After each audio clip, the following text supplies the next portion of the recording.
This is the MGTOW Infinium here with another Infinium Free Talk. This Infinium Free Talk is entitled, Why It's Better to MYOB Than to Be a White Knight. My brothers, of the many labels we MGTOW men receive which misrepresent who we are, men who seek our freedom, there is one which typifies the despicable nature of these labels of misrepresentation. Simply put, more often than not, we MGTOW men are labeled as cowards because of our embracement of a philosophy that has become a lifesaver for us in every way possible. It is because of the seeking of our freedom as opposed to being slaves which defines who we truly are as MGTOW men, men who are brave at heart because we long for the incomprehensible nature of our freedom to reign not only in our hearts, but in our very lives. Thus our walk along the MGTOW path becomes the type of travel that no coward is capable of, because cowards would have the familiar, aka slavery, rather than the unknown, aka freedom. Nevertheless, our MGTOW lifestyle often comes under criticism because not only does it point the way to our freedom, but the directional pointing is boasted by our wisdom to not do things like white knighting. Again, it is our refusal to white knight and our refusal to involve ourselves in situations which are detrimental to our well-being that causes us to be unfairly labeled as cowards, solely due to our use of wisdom to not throw away our lives under a guise of false nobility in the process of white knighting. My brothers, the following is an audio segment from the Donald Jeffries podcast. In this segment, Jason Nelson describes his almost failed efforts as a white knight and what he thinks of men who choose not to white knight. In the use of this audio segment, I cite fair use policies. Here now is the audio segment.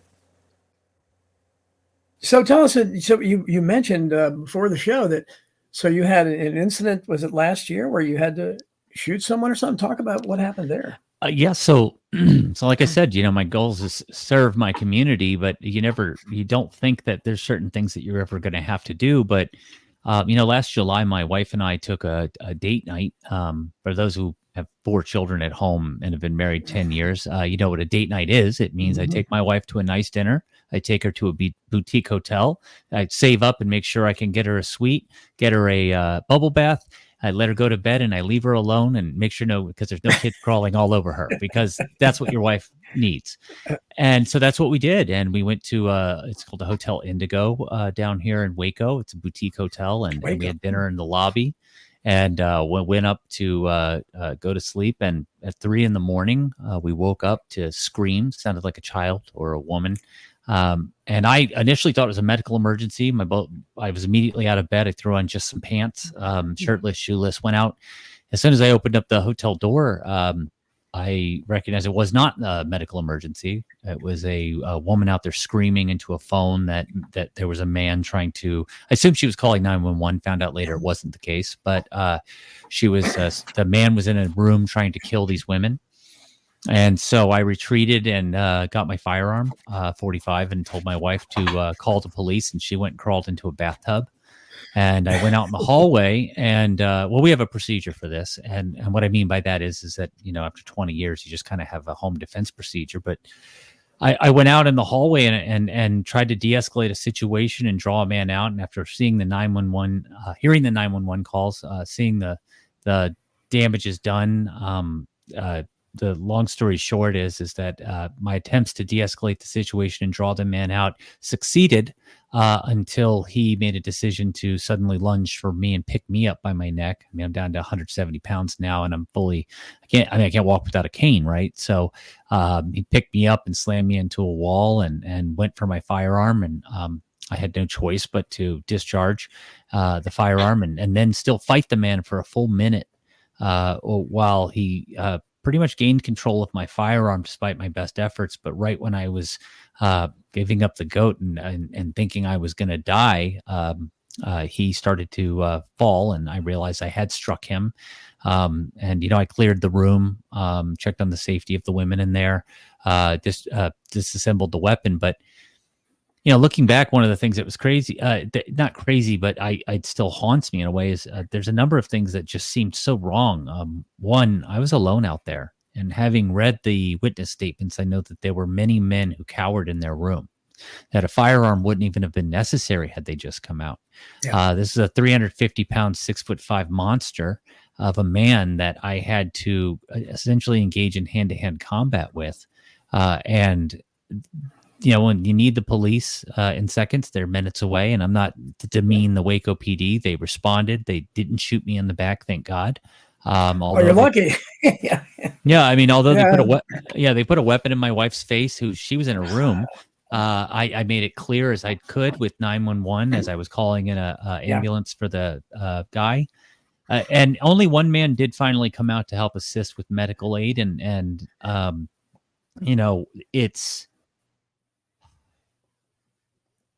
it's tragic in so many ways, because we found out afterwards, and we're still working through this with our lawyer, but these women were they were there that night under the expectation of sex trafficking, that they were shipped up from Houston, that they had they've disappeared, and based strictly just on language and other things, there's no doubt in my mind that they had been trafficked across the border. There's no doubt in our lawyer's mind that they'd been trafficked across the border, specifically for sex trafficking.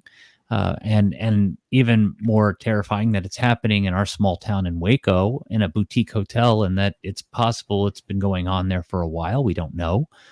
We know that there's a history of the person who was shot, that he had been renting rooms there for extended periods over weekends, and that women had been coming and going, and we find out it's a sex trafficking ring, and this is happening right here in our small town here. And I didn't go out that night, obviously, intending to shoot anybody. I up until the moment I fired the round, I wanted anything other to have to engage with the firearm. But it raised the issue of, I had to go before a grand jury for defending my life and defending the lives of others. I have to deal with the fact that, at that moment, I genuinely thought that I was going to die. Not because I had done anything wrong, but because I had chosen to stand up. So many men chose to cower, that the hotel had no security to speak of, and that this is not the first violent incident there that I had never known. And no one they just think shocked, and they find out it's a history of violence there. And so there's just so many questions from that. But one of the big ones that we focused on was my wife, especially as she's sort of processing this trauma, has been the victims, the women who were there, and how we can go about highlighting this to people who may not be aware this is what's happening in their small town, that this is happening in every mid to minor city in this country. My brothers, as you can see, there are many issues with Jason Nelson's attempt at white knighting, which only speak to why men should not white knight in general. Here are just 3 of those issues. Number 1, the I can save the day mentality does not work. Instead of retreating back into the room when Nelson assessed that it was not a medical emergency, he chose to instead to get his firearm and try to handle the situation by himself. In my opinion, this was an unwise decision, as Nelson should have waited for the Waco police to show up. As well, the priority was the protection of his wife rather than to intervene in a situation which clearly he could barely handle by himself. Here, it is the false bravado that is created by the false nobility of white knighting, which results in a poor decision-making process, leading to a white knight finding himself in a deadly situation. Number 2, false nobility can lead to deadly assumptions. Here, Nelson made 2 major assumptive mistakes due to his false nobility. The first mistake was assuming that his firearm, a .45 caliber, would give him complete control over the situation. The second mistake was assuming that he could de-escalate the situation. In this case, the 2 assumptive mistakes worked in tandem, leading to Nelson's belief that he could successfully handle the situation by himself. In reality, Nelson found himself in a situation wherein he was almost killed by a man who was nearly twice his size. Had it not been for the discharging of Nelson's gun which caused a mortal wound, Nelson would have been killed by this man. Number 3, being a white knight can come with severe, unexpected negative consequences. Simply put, the superhero mentality under which a white knight operates negates his consideration of the consequences of his actions. In my opinion, Nelson foolishly rushed into a situation which he clearly did not understand the scope and the nature of what he was dealing with. That being the situation turning out to be a sex trafficking operation rather than a simple domestic disturbance or a medical emergency.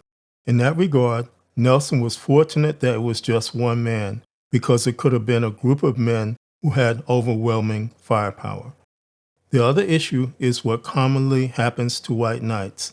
Again, white knights, if they are not killed in the process of their noble actions, can be subject to all types of legal ramifications, including being sued by the women they attempted to save. As well, white knights can wind up being sued by the perpetrators who they were attempting to stop. My brothers, it is important to understand that this is not a case of being caught up in a situation. It is a case of choosing to inject oneself into a situation. As well, it is a case of how wisdom should be applied in either of the aforementioned situations. Here, it is the use of wisdom which defines the actions of a white knight versus the actions of men who choose to stay out of situations where they are clueless to what is actually happening. Furthermore, for many men like me who have in the past acted as white knights, it is the reality of the negative consequences of their past actions being a bearing upon them no longer assuming the white knight role. Again, it is not cowardice, it is the wisdom and understanding that it is just not worth it in every possible way to be a white knight.